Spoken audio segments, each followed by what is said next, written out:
Howdy, everyone. Welcome to Dangerous Thoughts on Unsafe Space. I'm your host, Carter Laren. This is another out of cycle episode of Dangerous Thoughts that I thought I'd bring you. And we're releasing it out of cycle because it's a timely topic. And I don't want to wait until Wednesday. Earlier, I had the pleasure of speaking with Reed Coverdale. Reed's the host of the Naturalist Capitalist podcast. He also happens to be a trucker. And I wanted to talk to him about the Freedom Convoy in Canada and the potential for a similar convoy in the United States. But before we start, as a reminder, we have invoked the Emergencies Act here at Unsafe Space, which means you are officially required to like and subscribe. You're also directed to visit unsafespace.com and support the show. Otherwise, we might have to freeze your bank accounts of your friends and family and known associates. It's for your own safety. So thank you for your compliance. Please don't forget to do that. And with that, here's my interview with Reed. I hope you enjoy it.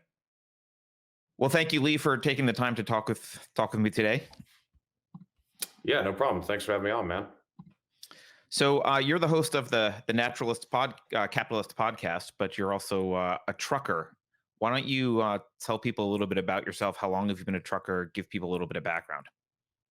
Sure. I've had my CDL for, I think, 9 years right now, 9 or 10 years. And I had to get it in order to work on power lines back in New Hampshire, just so I could drive the trucks around.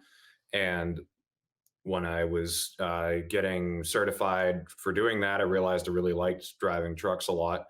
And then a few years after I left high school, I ended up road tripping around the entire country, not for work, just for fun.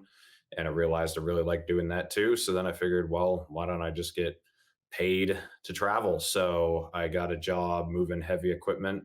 I'm based out of Utah now, and I just kind of go all over the western states moving heavy machinery from mines, job sites, equipment depots from the ports, things like that. Cool. So were you in New Hampshire for the Free State Project at all, or was that just a coincidence?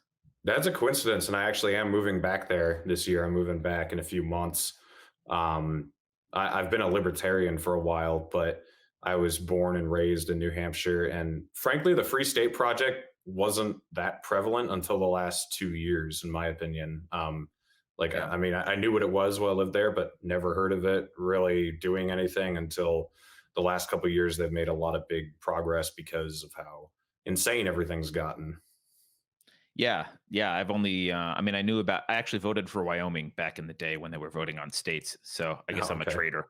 But It's but I funny. have only. I had the guy who's kind of like one of the guys on the board, Jeremy Kaufman. I was asking him why not Wyoming. That was one of the things I asked him one time. So Yeah. I know Jeremy, and he's running for some office right now, but I don't remember what it is. U.S. Senate. I'm going to be working on his campaign when I get back. So Cool. He's also the founder and CEO of Odyssey, for people who don't know. yep. So why don't you also tell people a little bit about just because I think a lot of people just don't know any of this. What kind of regulations and government oversight do truckers have, at least in the U.S.? And have they been historically, what have they been subject to? And has that been changing? Yeah, so the laws haven't actually changed that much for decades. It's just the enforcement has gotten, they've been able to target it more with electronic logs and with updated drug testing facilities and databases. So I think the most recent big legislative change that happened, aside from ELDs and drug testing capabilities, was actually, I don't even remember what decade it was, but back in like the 60s and 70s, the speed limit was 55 miles per hour on a lot of the on all the interstates, and the truckers couldn't get anywhere in any timely manner. So that's actually where the origin of convoys comes from, because the truckers would just group together in like a group of 100 trucks or something, and they would just fly down the road at like 80 miles per hour. And if you're a cop, how are you going to stop 100 trucks at 80 miles per hour? And then you just kind of split off and go wherever you want. But I mean, the hours of service have been pretty much the same for a very long time. I don't know when it actually was last changed, but what they've done in the last decade is they've created these electronic log devices that make it so you can't cheat anymore. So even if you weren't going to bend the rules a lot, even if you were going to be pretty strict to the book, it was all paper. So if you were going to be 5 or 10 minutes over to get to a truck stop, it was no problem. You'd just write that down on your log and you'd be good to go. Now it's electronic, it's GPS. Depending on what type of hookup you have, it can put your truck into limp mode if you go over your hours of service. And you just can't use common sense anymore. The human element is gone. So if you're 1 second over your 11 hours of driving, you get a mark on your log, or if you're in the type of truck that'll put you in derate mode, you get derated and you have to chug along at 5 miles per hour or whatever until you get to a truck stop. Um, so, I mean, it just makes it really hard. You have to either be, overly conservative and decide to stop 40 minutes ahead of time because you know that you can't get to the next stop beyond wherever you are because you'll run out of time, or you're encouraged to speed and be reckless and try to get there as fast as you can so it's before your ELD triggers that you've been driving 11 hours. And then the drug testing, there's this new system called the clearinghouse system that has made it hard to get a job somewhere else if you fail a drug test. So if you have alcohol in your system or you smoked weed 6 days earlier and you end up getting drug tested, you used to sort of be able to find a job somewhere else, but now they've created this database that is pretty much all encompassing. So unless you have some company with really relaxed standards, it's very hard to get a job. And I think that's taken like 80,000 truck drivers off the road in the last couple of years. So yeah, they've they harass you in the way stations. They try to find anything wrong with your truck. Basically, if they don't like you, they'll find something because there's like 200 things they can choose from on your truck to put you out of service with. And if they want to find something, they will. So I don't know. It's a job that gives you a healthy skepticism of law enforcement and the government for sure. How many truckers are independently operating, and how many, just as a percentage, do you think like work for a larger company? Oh, I don't know. I don't know what the numbers are, but the independent operators and even owner operators are dwindling. It's becoming, less feasible with a lot of it's the insurance now. I mean, I was looking into becoming an independent operator eventually, and you can make like doing what I wanted to do, you could make like $300,000 or $400,000 in a year, but 100,000 of it instantly goes to insurance sometimes, and then on top of Jesus. that, you got taxes and you've got maintenance on the truck.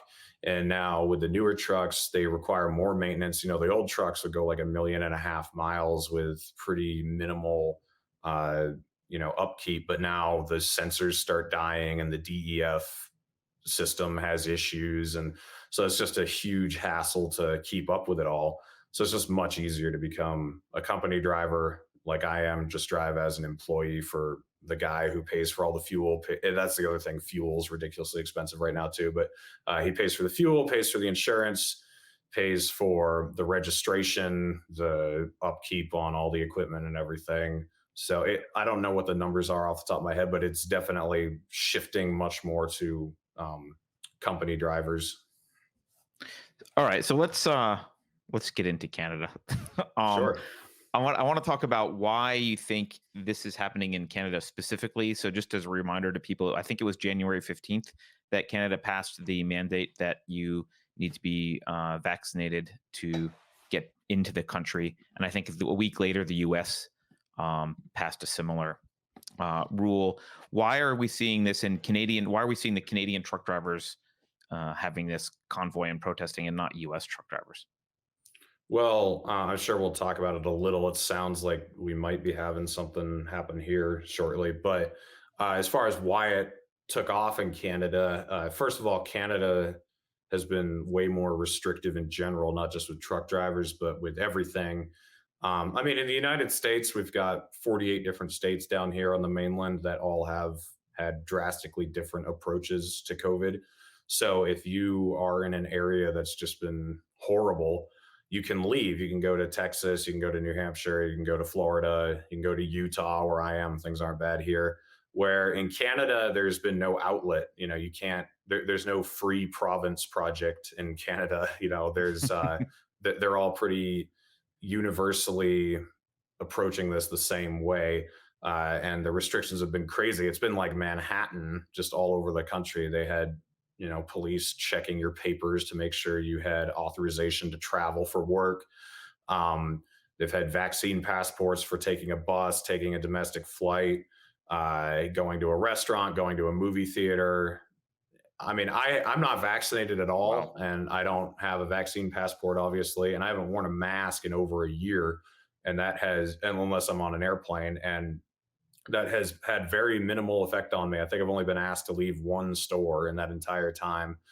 Um, where in Canada, that's just not the case. I mean, things are so much more restricted. And then on top of that, with the law you were talking about with the truckers, so what that was is Canada was requiring anybody going over the border to be vaccinated if they were a port worker or a truck driver.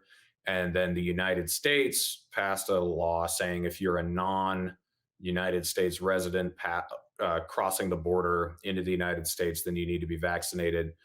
um, the difference between Canadian truckers and US truckers is there's a much higher percentage of Canadian truck drivers who drive into the United States than American truck drivers that drive into Canada. Their economy is very dependent on our economy, and they are a pretty big import and export for us, but just per capita, it's not even close as far as how dependent on us they are. But a lot of truck drivers, they drive from Canada down into the United States with a load, and then they get a load going back up into the United States.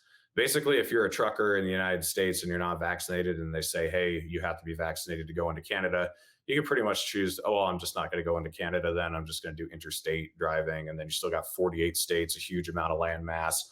In Canada, like the 90% of the population lives within like 100 miles of the United States border, and then 75% of their exports come to the United States. So putting that restriction on Canadian drivers basically screwed all of them over. You pretty much have to get vaccinated, which the funny thing is, like 90% of them were already vaccinated. They're just upset, that you're forcing people to do this. And then with everything that's been going on in Canada, they started this protest as we're not going to do this to cross the border. And then it turned into actually, you need to drop all the mandates across the country. So I think they were just pushed harder than we were and farther than we were. And they showed like no pushback the entire time until now. Like in the United States, you've kind of seen pushback throughout at least the last year. Where in Canada, you really Yeah. didn't see any of it until finally it just got so ridiculous that they were like, nope, we're done. We're not doing this anymore. So I think Okay. you would have seen a similar reaction here if that mandate that got thrown out of the Supreme Court had actually passed. If they had actually mandated that every company over 100 employees was forced to vaccinate all their workers, I think you would have seen a lot of chaos. So I'm glad that didn't happen. Yeah. Ditto. So let's talk about the corporate press narrative here has been that the Freedom Convoy is like this handful of right wingers, and that a majority of truckers don't support this. And to bolster that narrative, I just want to read you a few quotes. Sure. They get quotes from these organizations. So AJ Singh Tour is the spokesman for Canada's West Coast Trucking Association. He says they're using our name in the wrong place in the wrong time. Teamsters Canada, which is supposedly a union that represents 15,000 long haul truck drivers, called the convoy a despicable display of hate led by the political right and shamefully encouraged by elected conservative politicians. And lastly, the president of the Canadian Trucking Alliance said these illegal blockades have had a detrimental impact on our members and customers' businesses. They've also had a very significant negative impact on our professional driving community. is this an accurate representation, you think, of how truckers generally feel about the Freedom Convoy?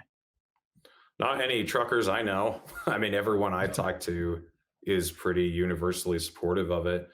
And I actually was on Kennedy on Fox News, and I made the point that, the reason I think the Democrats and unions are not supportive of this is because it's people trying to take ownership of their own, their own lifestyle and their own rights. Democrats and unions don't really support workers' rights. They support institutions that get to control what workers want to do. Like, if you actually want to have your own individual rights and decide how you want to live and how you want to work, then they're not typically supportive of that. But yeah, I don't think any trucker, or I shouldn't say any trucker, I don't think most truckers would agree with that. I think most truckers they're already sick of what we've been put through, and then seeing what the guys in Canada have been put through. I don't think anyone who's being honest would criticize them, especially in that way. I mean, the smears are ridiculous. If you watch the Yeah. videos, the idea that it's all a bunch of alt-right neo-Nazis is crazy. It's men, women, children, people of different ethnic backgrounds.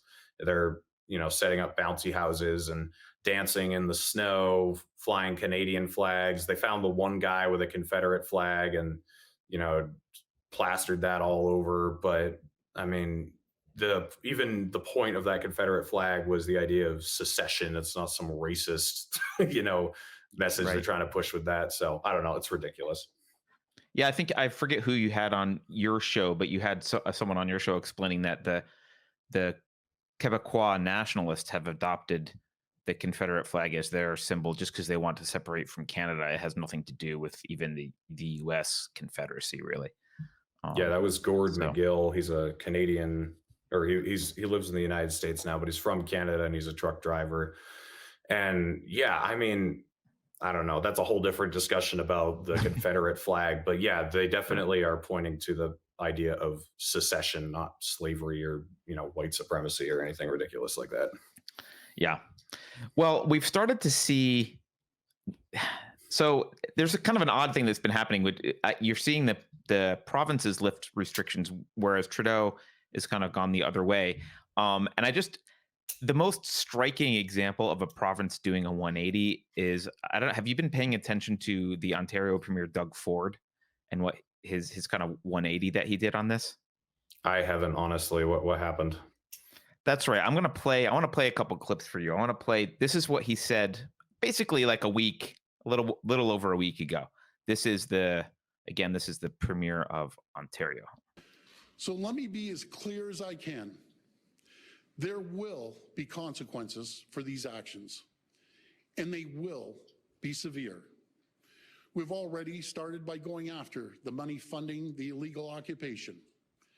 Yesterday, an Ontario court granted our request to freeze the funds from Give, Send, Go for the convoy. Fines for noncompliance will be severe, with a maximum penalty of $100,000 and up to a year imprisonment. We will also provide additional authority to consider taking away the personal and commercial licenses of anyone who doesn't comply with these orders. Yeah, so I have seen that draconian. clip. Yeah, just a little bit draconian. He was, not even. By the way, I just now watching it, like the 8th time, I realized he was saying personal as well as commercial licenses. So that's nice. But here he is, just a few days ago, same guy. You can go to Costco, you can go to Walmart, you can go shopping. You don't know if the person has a shot beside you or not, but we also know that it doesn't matter if you have 1 shot or 10 shots, you can catch COVID. See, the Prime Minister has triple shots, and I know hundreds of people with 3 shots that caught COVID. We just have to be careful. We've got to always make sure we wash our hands and move forward. But Colin, we can't stay in this position forever. We got to learn to live with this and get on with our lives. I bet if I asked every single person in this room, do you want these damn masks or do you want them off? They want them off. They want to get back to normal. They want to be able to go for dinner with their families. And there's every single person, including myself, knows people that are unvaccinated. You know, sure, there's the rebel rousers, and then there's just hardworking people that just don't believe in it, and that's their choice. This is about, again, a democracy and freedoms and liberties. And I hate, as a government, telling anyone what to do. We just got to get moving forward and get out of this and protect the jobs. Wow, I hadn't seen that You one. like That's that? incredible. Yeah. I mean, I'm not I think surprised, to be honest, though. the power of polling. Oh yeah, no, yeah, but that's 100% what this is. I don't know. Do you know when Canada has elections across the board? I don't know how it works. Oh, I don't actually know. I think they do it more often than the U.S., but I know they can also do at any time a vote of no confidence in Trudeau, Yeah. which I think is way easier than our impeachment process. It's just like a simple majority; they yank him out. Yeah. So I mean, I've thought for probably 2 or 3 months that we were going to see this narrative shift, not just in Canada, but also here, which we are seeing it. I mean, Washington, D.C.'s removing its vaccine passport, New York and California rolling back the mask mandate stuff. So I think people realize it's just not flying anymore. They got everything they could out of it. I think, I'm one of the people that thinks this wasn't really about COVID. I think this was just a stepping stone to try to increase surveillance and set up new databases for tracking us. And I think they realize, like, okay, this strategy is running thin. Like, this isn't going to work anymore. So they're going to roll it back, and then they're going to wait a while and then try something else. So I don't know. This isn't surprising to me, but it is hilarious to watch the 180s. Yeah, it's pretty funny. I do agree with you that I think it's just like 9/11, right? They capitalized on 9/11, got the Patriot Act, TSA, all that kind of stuff going, massively built a huge infrastructure to spy on us, built a surveillance state more than they had in the past. And then, I think they probably stopped when they felt like they couldn't get away with it anymore. Snowden revealed a bunch of stuff, and they kind of let's kind of pivot and not keep doing stuff. We'll just hang on to what Snowden released. Hope people don't talk about it. Well, we'll keep doing that. But hey, here comes another crisis. We can use this for another reason. And I'm sure Klaus Schwab is trying to figure out what the next thing to use will be. So Trudeau, though, so this is what the 180s have happened in the the provinces, but Trudeau's kind of gone the other way. So he went in on Monday. He invoked the Emergencies Act in Canada. They announced they were going to be seizing bank accounts, even of people connected to the truckers that they suspected of funding truckers. I think even retroactively, right? Because if you gave to Give, Send, to Go or whatever, they would go. That might have been a week ago, and they'll still go after you. And they've explicitly said banks will not be held liable if they take steps that are reasonable. They if you have reason to believe that Reed is a wrong thinker in some way and might have supported truckers, that's reasonable. You can seize his bank account. And obviously we saw what looked like a run on the banks, although it was positioned as not a run on the banks in response to that. And then yesterday we watched the Ottawa Mounties trample an old lady with a walker to death. Trampled her to death. She's dead. And at the same time, they increase their violence and aggression. They're blaming the peaceful and passive protesters there that they're violent and they're aggressive. What do you think happens next? How does this resolve itself? With Trudeau, I don't really see any way out of it the way he's going. I mean, I feel if he were going to save face, he should have done it a week ago and just reversed his position, but he doesn't seem interested in that. And I don't know. I don't think most people buy the media propaganda that's trying to prop him up, I mean, because Fox News doesn't like him at all. And that's a pretty big news source that a lot of people are seeing that everything that's being reported is a lie about the truckers, that they're being very peaceful, shoveling their own shoveling the sidewalks and picking up their own trash and everything. So I don't know, man. I don't know how far he's going to go. I mean, I think him and Biden both, I'm going to be interested to see how Biden reflects on what Trudeau is doing right now. And, if he's going to react differently, because Yeah, I don't get it. I mean, I don't understand how you think this is going to work out in your favor long term. So I don't know what he'll do. I mean, I thought he was going to turn around on this, especially when the provinces started saying, "Okay, fine, we'll lift our stuff earlier than we'd planned to." I don't get it. It's just political posturing, but I don't see how he thinks it's going to work for him. Yeah, I mean, it seems he comes across as kind of a petulant, spoiled child in the first place. So it might just be, you know, he said Arrogance. no, and he's not gonna. Yeah, Yeah. he's just like I don't want to back down. I'm hoping that a lot of his globalist cronies are kind of going to let him crash and burn here. I think they're afraid of becoming the next Trudeau because I think he is crashing and burning, Oh yeah, kind of in people front of who don't everyone. think that they'll sacrifice these people, like, I mean, this is the problem with humanity is we tend to think it's about these people, like these figures, where they don't give a shit about these figures. Sorry, I don't know. Am I allowed to swear on this? By the way, I didn't ask ahead of Fuck time. yeah, you can Okay, swear. Yeah, okay, cool. But yeah, they'll fry him if they have to. They'll fry Fauci. They'll fry Biden and Harris if they have to. Like, it's not about these people in these positions of power. It's about the overall agenda, I think. So yeah, I think he's done though. I can't imagine him recovering from this. yeah. That you're reminding me of something kind of not directly related, but do you know who Yuri Bezmenov is? Yeah. Yuri talked about this in the 80s, where you like generally when you have uh, socialist type movements that get increasingly increasingly violent, or just increasingly they gain more and more power. The radicals that put them there, and even the leaders of the movements, they're the first up against the wall when finally the socialist utopia is implemented, when finally communism, let's say, is implemented, or whatever the end goal is.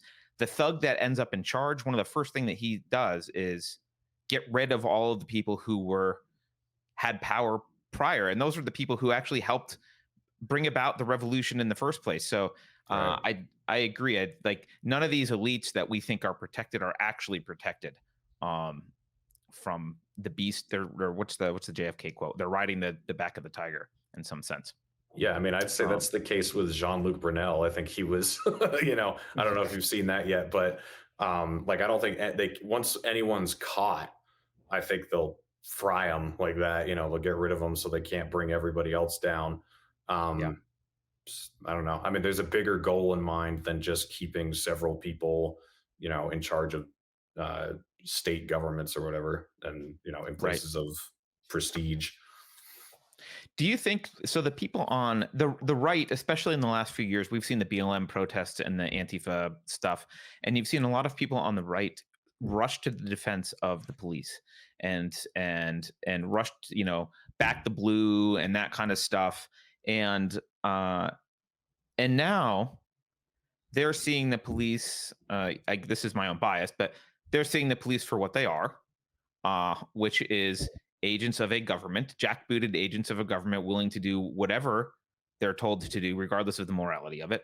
And and they're the ones being trampled by Mounties. Do you think that the right is waking up at all to the fact they've been sycophants for agents of evil? Some of them probably, but I don't think so in general. I mean, I remember I was talking to Olivia Rondo about a year ago about the police, and it was after January 6th, and there was this really short anti-cop sentiment that was kind of spreading throughout the right after that. And I said, just wait, they just got to shoot some black kid or, brutalize some members of Antifa, and then the right will love them again. And then sure enough, man, what's his name? Who's the kid that the woman shot in the chest and she thought she was tasing him? What was his Oh, name I don't again? remember his name. But But I know what anyway, you're talking about. Yeah. that incident happened, and there was nothing but instant defense of the police. Like, he had a gun charge, and it was like, wait, Right. don't you believe in the Second Amendment? I thought that was like the idea that we should all. And whenever there's a gun that shows up on the scene at all, if a cop murders somebody because they have a gun, that's the right's first defense. Like, well, he had a gun. What do you expect him to do? It's like, Right. I thought the Second Amendment was about protecting ourselves from these people that you keep licking the boots of. So I think I don't think the left or the right ever realizes that the institution is the problem. They just hate what those institutions are doing sometimes, but they never think to the level of, oh, the problem is that this power structure exists. It's just, why isn't this power structure doing what I want it to do? So Yep. I don't know. Maybe in Canada, they're not as nationalistic up there. I don't really know. But down here, I don't think the right has been divorced from cops. It'll just be the next time the cops are beating up someone they don't like, then they'll be the best again. So Yeah. Thanks for the cynicism. I tend to agree. But I was a right winger before I became a libertarian, so I know how that mind works. And most of my friends and family are right wingers, so I don't know. It's not from an outside looking in perspective. It's a lived perspective. So that's just what it's I your think lived will happen. experience, Yeah. as they say. Mhm. Yeah. Well, I'll shout out a book recommendation that I think Jordan Peterson has shouted out as well. But there's a book by Christopher Browning, I think is his name, called The Ordinary Men, which is about Police Battalion 101 during World War II. And it's eye opening, and I think people need to remember that just because things sound noble and they might be on your side right now doesn't mean they are not willing to do, even ordinary people willing to do just the most atrocious and terrifying things to other human beings if an authority tells them to. So Yeah. okay, so you're in the libertarian movement, and I've seen normies become kind of increasingly disenfranchised and depressed about what's going on, kind of confused what's going on in the world. And I have a question for you just about, do you think the left-right dichotomy, which I think is false, is falling apart? And do you think that's helpful to the libertarian movement? I mean, do you see more people kind of saying, I need some other option? I think we're swinging right. I don't really see the right left dichotomy falling apart. I think that the left has just overplayed its hand so much that they've weaponized the normies against them. So, like 3 or 4 years ago, nobody gave a shit about transgender people at all. It was just like, whatever, fine. Some Right. people were a little bit weirded out by it, but it was like, yeah, sure. And now you've got a dude beating all the women on the swim team by 40 seconds. And you've got, a progressive DA letting out, what was it? Progressive DA in California. Um, a progressive judge in California who was sentencing a 27-year-old man to a juvenile women's detention center or something like that. I wish I could remember Yes. all the details of that. Is that It was correct? something Did I like get that. right? Yeah. Yeah. I Yeah. mean, so the normal people in this country have just had it with that stuff. And so I think that we're just going to see a red wave politically. And we're probably also going to see a hard swing to the right culturally.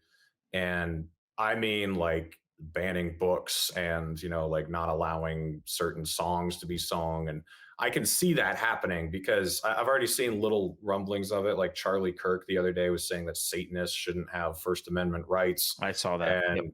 it was getting a lot of support from some surprising people. I was like, wow, I didn't think I would see you supporting that, but you are. Okay. So I think that sentiment is growing, and I'm kind of terrified because it seems like every time this happens, it gets worse. Like you have like the satanic panic, anti-Harry Potter, anti-Muslim evangelical Christians of like the early 2000s. I would say what we have now is a little bit worse than that with like the woke progressive bullshit. But I think it's going to swing back again, and it's just going to be even worse. And I would just, to anyone who's watching, just pay attention to what happens when the political capital of one side runs out.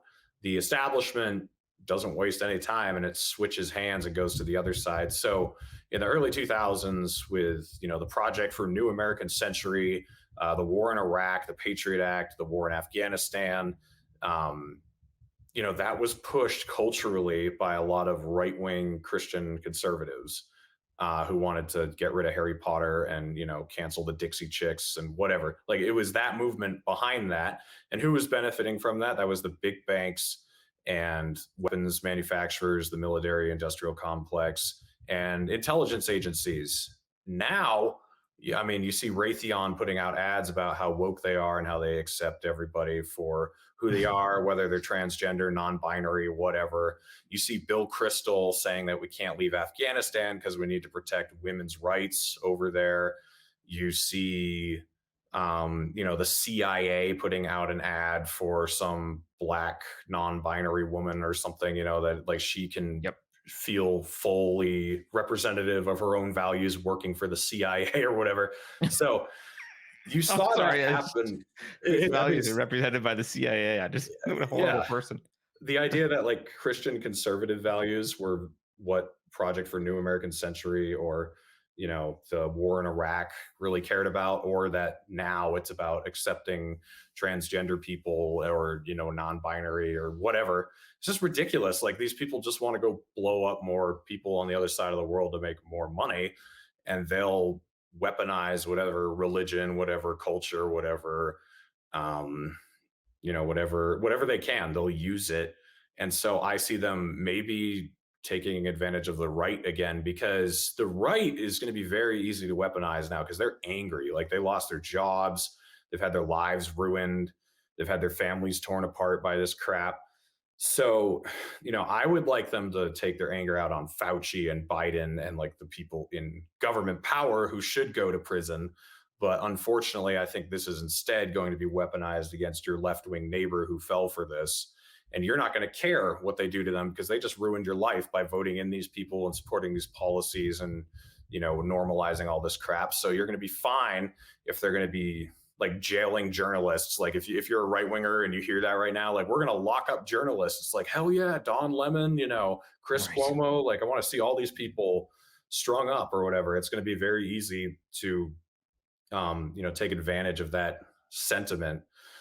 And I don't think it's going to end well. I think the same entities are going to be in power, and they're just going to use this rage as a vessel to, kind of switch sides and take more power. So I don't think it's like necessarily this great opportunity for libertarians, but I think we need to be at the forefront screaming at people like, no, don't fall for this again. Don't, like, this is terrible, but this all was possible because of our centralized government system, because of the Federal Reserve able to, basically subsidize all this stupidity that's taken place. They bought corporate bonds. They were buying municipal bonds, bailing out cities for being incredibly stupid this whole time. We've been able to print off trillions of dollars to keep these states afloat who decide to keep doing this stuff. If that didn't exist, none of this would have been able to happen, So I don't know. I think it's hard as a libertarian to be culturally relevant because it's very easy to just jump into either vein of populism, to be left wing or right wing. But I think we can relate to both the left and the right and try to tell them, like, look, guys, this isn't going to go well this time. It didn't go well last time. So let's just stop. Let's, if you want to wear a mask and have 10 shots, like, go for it. That's your right. Or if you want your kid to go to a private Catholic school and, be brought up in a very conservative way, that is 100% your right. What you've got to stop doing is trying to take this away from other people or force it onto other people. Like, just leave people alone, let them live. Yeah. And I don't know how successful it'll be, but to me, that's why I'm part of the Libertarian Party and the Libertarian movement, because I think that message needs to be loud and clear right now, that the problem is the system and the fact that we're all trying to control each other's lives instead of our own. but I don't know how optimistic I should be about it taking off. But that's why I'm moving back to New Hampshire, because I've had enough. I've had enough of this pendulum swing, and I want to go somewhere where people are trying to create a culture around liberty instead of around being right wing or left wing, I guess. Yeah. One of the areas I see an example of what you're saying is with respect to schools and the CRT and school stuff, because you know I look at this and say, well, that's the problem with public schools. Why don't we get rid of them? Uh, and a lot of people on the right are like, no, what should the rules be around public schools? And it's like, no, no, no, like you're just taking the gun that's pointed at you and wanting to point it at someone else. Put the gun down. Let's talk about dismantling the public school system completely, but they have been very resistant to that conversation. No one wants to do that. They just want to control what the public school system does. So Yeah, I mean, yeah. like I said, there's a lot of there's a big appetite for revenge right now. Yes. I mean, it would have been hard to talk to Republicans 3 years ago about dismantling public schools, but now they want control of it so they can, Right. do everything to their opposition that their opposition's been doing to them over the last couple of years. Yeah, absolutely. And the other frustrating thing, just as I've been I'll say libertarian, although I'm an ANCAP, but I've been a libertarian minded person for 20 some odd years at this point, and it's amazing to see uh the shift, just the word individualism, right? It was this weird liberal thing. The liberals were the individualists and they were wrong, Right. and now it's the conservatives who are like, hey, we're the individualists, and it's the left that doesn't like individualism. But I'm now also starting to see on the right people saying, well, the whole problem is individualism, they took it too far, actually we need da, da, da. So I do see that kind of, no one actually, no one who says individualism actually is willing to ask themselves what that means and then stick by it. They just kind of use it as a label to justify, when the other side has power and they don't like it, they're all for individualism.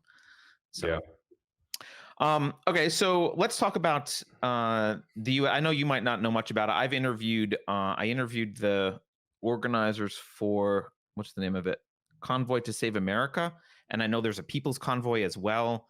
Do you know what's going on in the U.S.? Is there any rising trucker convoys? I don't know the status of either one of those right now.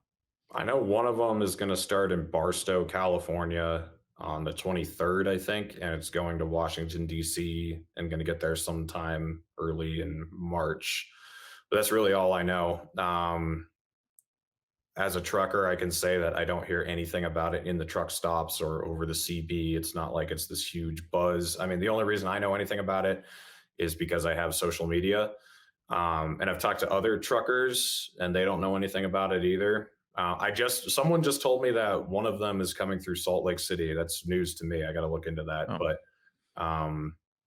yeah, I don't know what's going to happen. I'll be completely honest. I'm very worried about it because the Canadians have done an incredible job up there, like remaining peaceful, not destroying property, not getting violent, and taking it to where their problem originated. They took it to the capital cities of the provinces and of the country, and they're making life hell for the people who have done this to them as much as possible. Obviously, the ripple effects affect other people, like supply chain issues, but the main the main offensive moves have been against the governments of the provinces and of the country, and they've been incredibly explicit and clear about what they want. We want you to drop these mandates and we'll go home. right.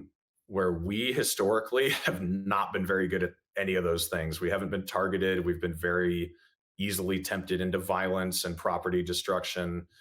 And when I say we, I just mean Americans in general. But you look at, I think of the two most recent examples of right wing and left wing protesting: Black Lives Matter of 2020 and then January 6th, 2021. Those aren't shining examples of how to do a protest successfully. I don't think either of those things advanced any of the goals that the movements claim to represent.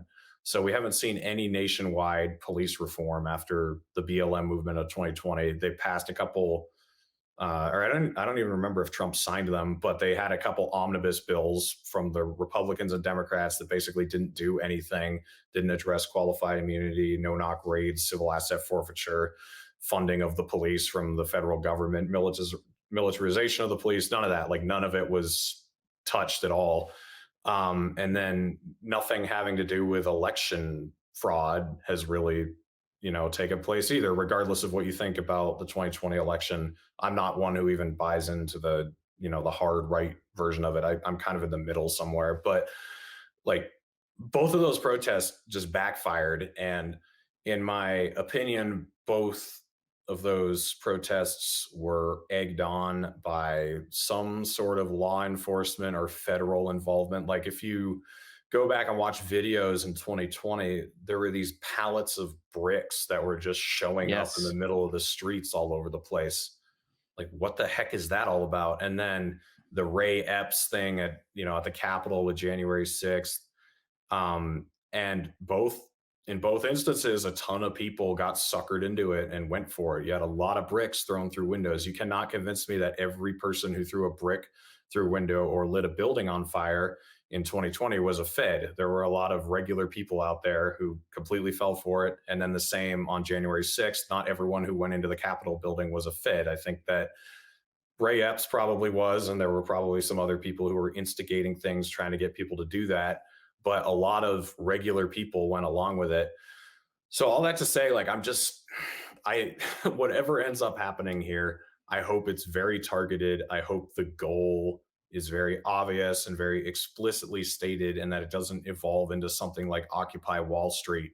That was originally about being upset that the banks got bailed out, and then that just turned into like a summer camp, on the street there, where people were complaining about this, that, and the other thing, and there was no clear goal anymore.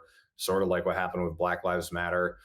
Um, so whatever happens, like let's take it to the people who have actually ruined our lives. So if you want to go to DC, fine. If you live in a state that has a city where the mayor or whoever has instated this crap, then like fine, take it downtown to the capital of that city.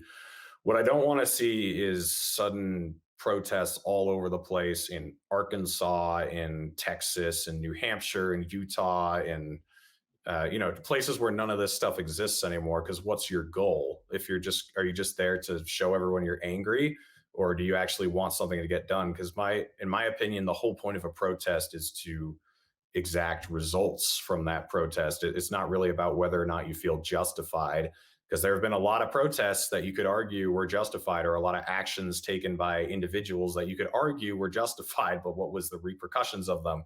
Did it actually move things in their direction, or did it backfire? And like January 6th is a great example. Instead of getting some sort of election reform, you got more anti-domestic terrorist legislation and demonization of right-wingers, and this constant media hit job against everyone who voted for Trump. That's what you got out of that. So I don't know. I'm just worried, and I hope that whoever gets involved in this and wherever it goes, that people are smart about what they're doing, and that they have a clear goal in mind, and they don't deviate from that. And if things get violent like they have in Canada, I would just go home and shut your truck off. Like I don't understand why you have to be in Ottawa necessarily. Like you could just stop delivering stuff to Ottawa. So like here in the United States, if things start getting violent, just stop bringing goods to New York City, stop bringing goods to, LA or San Francisco. And if enough people stop delivering stuff to those places, the supply line dries up in like 3 or 4 days. And so then you don't have to get arrested for anything. You don't have to lose your license. You don't have to waste a ton of money on diesel sitting downtown in one of these cities. Just stop bringing stuff to these cities. And that's what I've said a couple of weeks ago. Like I favor boycott. I think that's the way to end this crap here in the United States, because it's not universal like it is in Canada. It's several select areas that are still doing it. If you have any control over where you're going, then just stop bringing stuff to those cities, and they will be forced to, they'll be forced to evolve and accept the terms of the people who are bringing them all their stuff to survive. So I don't know. Your guess is as good as mine as far as what's going to happen, though, man. I have no idea. Yeah, I mean you're kind of talking about the boycott. It's kind of like a strike almost. It's a form of a strike. Like maybe I'll drive to this city, but not San Francisco, for example. I'll drive to Utah, but I'm not going to drive to San Francisco. Um, the problem I see is, and this is just a huge problem that's been going on for decades, and I don't think it's solvable. That only really works if you've got a large percentage of truckers willing to do that. If it's 5% or 10%, San Francisco doesn't care. Right. And it doesn't do anything. So I think, if you've got a culture in which roughly 50% of the people are for, I mean, we're split almost down the middle, right? Like about 50% of the people despise these mandates, and about 50% of the people love them. Um, I'm and skeptical of those numbers, though. I think more people hate them than are willing to I admit. think well, yeah, maybe instead of love them, I'll say willing to go along with them. Uh, Mhm. Possibly out of fear of social ostracization. But uh, what are you black pilled or white pilled on the state of the United States generally? Well, it depends. Like other people, if they had my opinion about what's going to happen, they'd probably call it black pilled, but it's white pilling in a way to me. Like I don't know. I'll be surprised if by the time I die, we're still the same country. It seems like things are going to have to drastically change. Um, and I think the narrative that we've been sold forever, that secession means there has to be some sort of civil war. I don't think that's true. Like I think it's the alternative to a war. I think if we stay together forever, 330 million people across like almost 3,000 miles of landmass, and then Alaska and Hawaii on top of that, all being governed by, the United States government, especially with um, how dysfunctional it's become. The Constitution is just a piece of paper at this point. That's funny. Like I've come to the same conclusion as Democrats have with the Constitution. Like it's just a piece of paper. That was one that they were actually right about, unfortunately. Yep. But Yep. I think if the country is going to remain a union, then there's going to have to be, a serious respect for the 10th Amendment coming back again. I mean, we're going to have to ditch the commerce clause of the Constitution, and we're going to have to really start actually governing each state as it wishes to, as long as it's not violating the Constitution. I mean, that's the only way I can really see us kind of staying together. Otherwise, I think, yeah, you might see some states actually try to secede.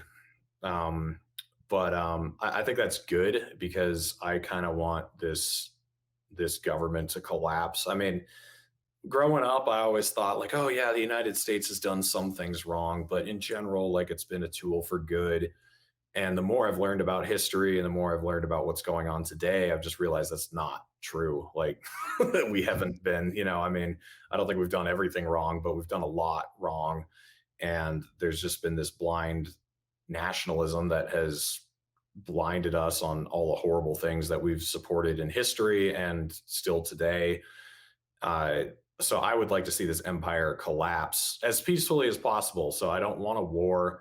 I don't want a revolutionary war. I don't want a civil war. I want, I basically want the, at this point, I think the monetary system is going to collapse eventually. I think the only reason it's still being upheld is because we are the world reserve currency. And I think the only reason that is because of our alliance with Saudi Arabia, and they're kind of, their goals align a lot with other countries like Israel that we've allied with in the Middle East. And, we're just doing their bidding there, blowing up, either supporting the genocide of the Houthis in Yemen or supporting the removal of Palestinians in Israel, or, beating Iran up occasionally, or going after Assad the amount we did, or going after Libya, like those are all Zionist and Saudi Arabian goals that we have furthered there. And I think that's kept our favor with the dollar,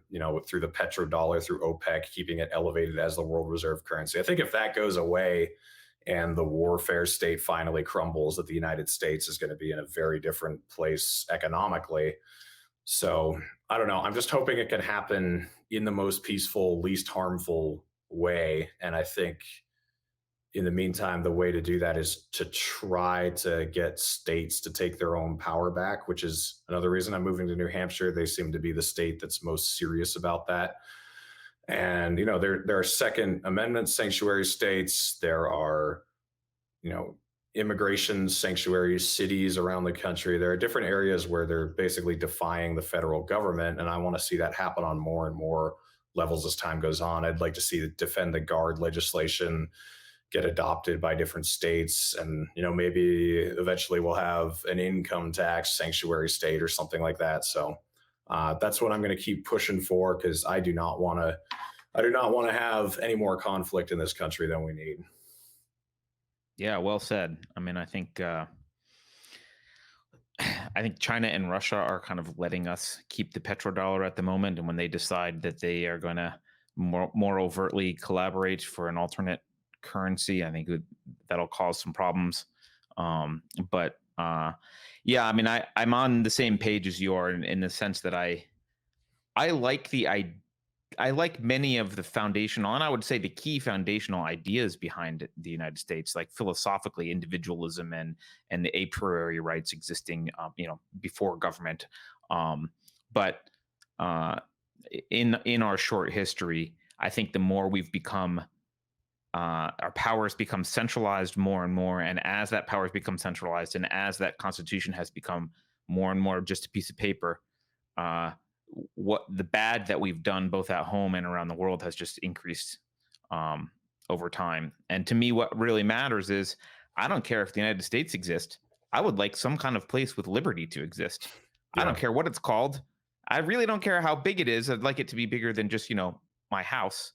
But it'd be nice to have some other people. But that's what really matters. And I think a lot of people forget that, to the extent that the United States has been special in a good way historically, it's only to the extent that it adopted the right ideas and lived the right ideas. And when it strayed from those, it ceased being anything different than any other nation, to the extent that it does that. And if you want to have any sort of this is, I guess, a speech to the people on the right. If you want to have any sort of nationalism or pride about the U.S., have pride in the ideas. And those founding ideas are what need to continue, not the particular configuration of our bloated government and 50 states and blah blah blah. That doesn't matter. It's all gravy. Yeah, with the trucker thing, I think we've realized the amount of power that truckers hold, and because because the mandates in Canada have been much more universal and centralized, there's a kind of resonating message behind the truckers there as to why they're opposing this, where that's what I'm kind of worried about here, that there's not enough of that people will understand why it's even happening. But if we could somehow weaponize all the truckers in the United States to, end the Fed or bring the troops home or something, like if we could somehow get all the maybe that should be the goal, is just end the Fed convoy. Get Scott Horton to go to all the truck stops in the United States and just do anti-war speeches and red pill all the truckers on how bad the wars are. Like, then you'd have a cause right there, man. Yeah, that would be. If I had to choose my cause, though, it would be the end of the Fed cause, because I think all evil stems from the control of the monetary system. The warfare state would collapse without it. Absolutely. Yeah, incident. Yeah. But I think the anti-war case is easier to make to people, and people's eyes glaze over when you start talking about fiat currency and how the it's a stepping stone. If you can teach them about how we created ISIS and how we are backing Saudi Arabia against the Houthis, or like whatever, supporting neo-Nazis in Ukraine, whatever it is, then they'll be like, whoa, that's so terrible. How do we stop that? And then you say, well, if we end the Fed, then none of this can happen. And there's all this other stuff that can't happen either. And then they're sold. So. Yeah. Scott just sent me his latest book, Enough Already, but I haven't read it yet. It's on my it's on my to-do list. But I one more thing. Well, I guess before we end, you're just reminding me of one thing, and I have a soft spot in my heart for Occupy Wall Street, in the sense that it's the closest movement I've ever seen. It's the movement that I've seen in my entire life. It's the only movement I've ever seen that got the closest to the problem, which is the problem is not a free market in money. The problem is we don't have a free market in money. That's the problem. Yeah. The problem is that we have a Federal Reserve. It is cronyism, and it's the only movement that got kind of close to realizing and I think it was a missed opportunity because it collapsed into like a anti-capitalist and then kind of a woke mess and imploded upon itself. But that was the moment for us to explain, yes, you're right. You're right about this. And Yeah. here's why this is happening. Here's the real enemy. But yeah, who knows? We failed. Peter Schiff tried. He was there. Oh Talking to yeah. them, but I don't think it worked. I think that's what I love about Peter Schiff is he'll talk to anybody and try to convince anyone. Like he'll talk to socialists, Republicans, whatever. And libertarians have an arrogance problem a lot. Like I remember it really pissed me off on January 6th because that was such an opportunity to reach out to people. And the Libertarian Party put out this newsletter to everybody about how horrible it was and how these people were, destroying our. I don't think they used the term temple of democracy, but they were close. It was hard to distinguish from what AOC was saying about January 6th. And I was just like, are you kidding me? Like, who are you trying to appeal to with this message right now? Like, who's going to listen to you? So whenever we see people struggling like they are now, like I have jumped on this thing going on in Canada like crazy. And I have been a voice of caution for what happens here just because of the reasons I laid out that I think are valid for being worried.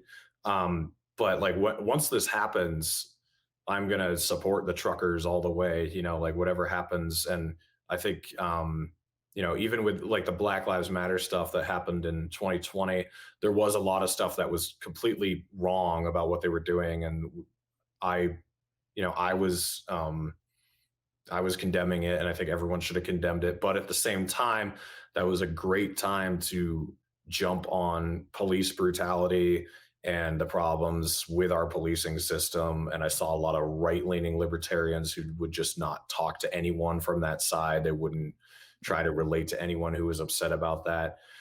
So you're obviously going to have big corporate movements like BLM, like the institution BLM, and like the Republican Party or whatever. But the people who are behind some of these causes, or I shouldn't say behind, but within some of these causes, they're real people who are really struggling and are really upset about the problems within our country. And so don't ignore them, like talk to them and show them why the problem exists. The arrogance of like, oh, you're just noticing this, or, oh yeah, you think this is because of whatever and you're wrong. It's like, well, tell them why it's happening then, like actually go talk to them and approach them on their own turf and bring them over. So that's what libertarians should be doing. That's what I try to do. And some are better at it than others, but that's what we all should be trying to do. Yeah, I don't think it's a strong point of mine, but I agree with you that it should be. It's something I ought to be doing a better job of. I mean, I will say that the National Libertarian Party has been a disappointment for as long as I can remember. And the only thing that it gives me any hope is the Mises Caucus right now.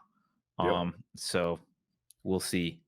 We'll see. They're the ones. If their Twitter feed is anything to go by, they're the ones who are out there saying what needs to be said. And they're I'm bold a member, enough. so that's the only. There you go. That's the only thing that's given me hope recently too. So, Reed, is there anything I haven't asked you that I really should have asked you that people should know? Well, let's see.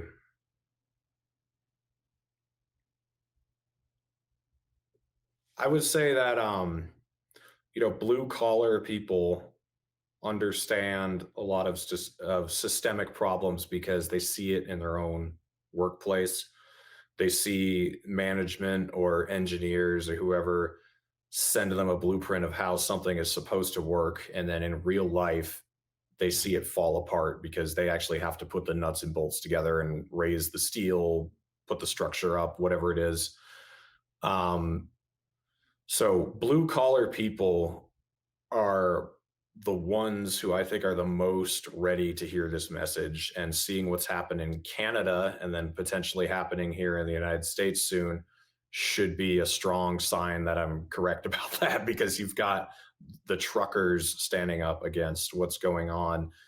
Um, so I think blue collar workers have been kind of cast aside as uneducated, stupid, irrelevant to the cause, where a lot of them are very smart. A lot, especially truck drivers, like they have all the time in the world to listen to podcasts or books on tape or whatever.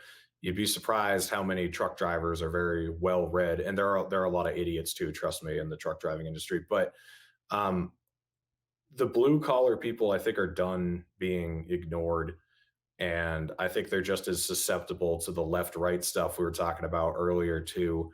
And if you wanted to create Nazis, like, you had the perfect atmosphere for it over the last 10 years. Like, demonize everybody who agrees with you or disagrees with you as a racist, call them uneducated, continue to lift up the elite class, and, demonize. I mean, you see it from, if you're critical of Israel, you're an anti-Semite. If you're critical of Obama, it's because you were a racist. If you were critical of Hillary Clinton, it's because you were a sexist. If you're critical of, if you want to find out about Epstein, if you want to find out about any of that stuff and you start linking it to the state connections it has, you're also an anti-Semite, and you're trying, like, you're by using that deflection for everything, you are creating racists and Nazis. Like, you're just going to end up with them. So stop doing that. Like, stop alienating the working class. Stop calling them all racist, bigoted right wingers, because that's what they'll become if you keep, pushing them away, and you don't allow them to question anything surrounding, Israel, or a president, or a secretary of state, because they're black or because they're a woman or whatever. Like, the more you push this racial identity bullshit, the more they'll internalize it over time, and you'll end up with the thing you're claiming that you don't want to end up with. So just listen to the blue collar people, listen to the workers of America. And this goes for libertarians too. Like, don't dismiss them, because a lot of them voted for Trump, a lot of them voted for Obama, and they probably just didn't know about, the genocide in Yemen, or the, Obama arming ISIS against Assad or whatever. Like, those are things they don't know about. So don't hold it against them. Try to reach out to them and try to show them where the problem actually lies, because they'll end up thinking ridiculous things if, they keep getting pushed and no one tells them the truth. Yeah. Yeah. Well said. I think people who are in a blue collar industry have some sort of advantage in that they can remain grounded. They because they have to do things in reality, in physical reality. They can't pretend that 2 + 2 isn't 4. They can't pretend that effects don't have causes. Like, they're dealing with their hands, doing real things in the real world, and you can't apply crazy ideology to that and have it work. So it kind of keeps them grounded a little bit. But at the same time, man, you tell a bunch of people that you must be racist, either against or for this whole group of people. If they're in that group, what do you think they're going to choose? I mean, and if that's what they really believe their options are, yeah, I that's how you get those. That's how you get the Nazis. So, well, Reed, look, thank you very much. Remind people where they can find you and follow you. You have some amazing interviews with a lot of great people. So, remind people how they can hear those.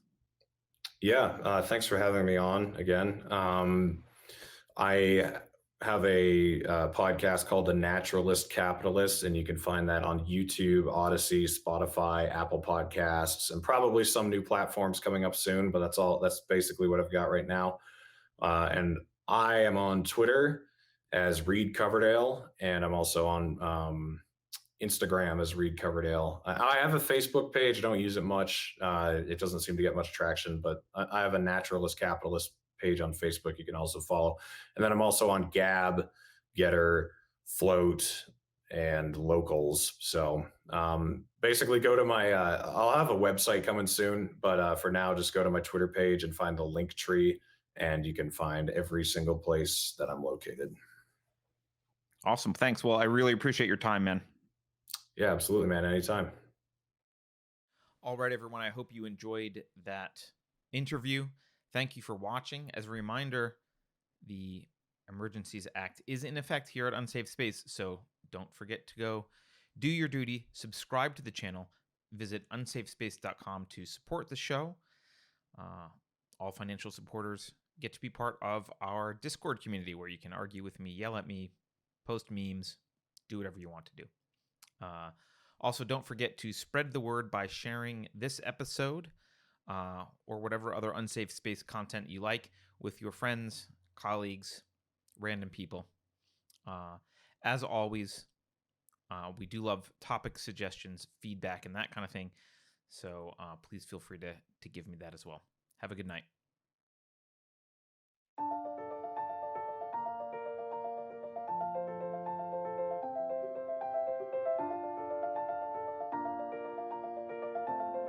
Thanks for sticking around until the end. If you're new to Unsafe Space, check out our deep content library that includes discussions with everyone from James Lindsay to Brett Weinstein. And please consider helping to fund our work by visiting unsafespace.com/donate. You can find us on a variety of social media platforms, and you can find a community of like-minded individuals on our Unsafe Space Discord server, which is open to financial supporters at any level. We hope to see you there.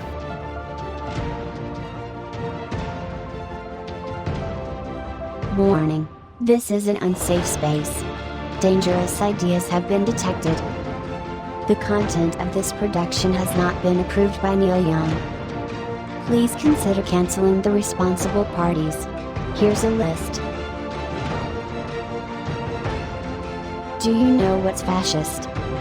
When truckers refuse to deliver products to the ruling class. That's what the dictionary says. I swear. The continued war on drugs will require the distribution of free crack pipes.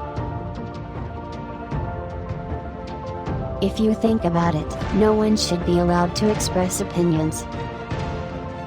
But don't. Think about it, I mean. That's not your job. Thinking has been scientifically proven to be less efficient than compliance. Science, scientific, and scientifically are registered trademarks of the World Economic Forum. Unauthorized use is prohibited. Computer voice courtesy. Never mind, that last line is fake news. Please disregard it and return to your safe space immediately. There will be cake.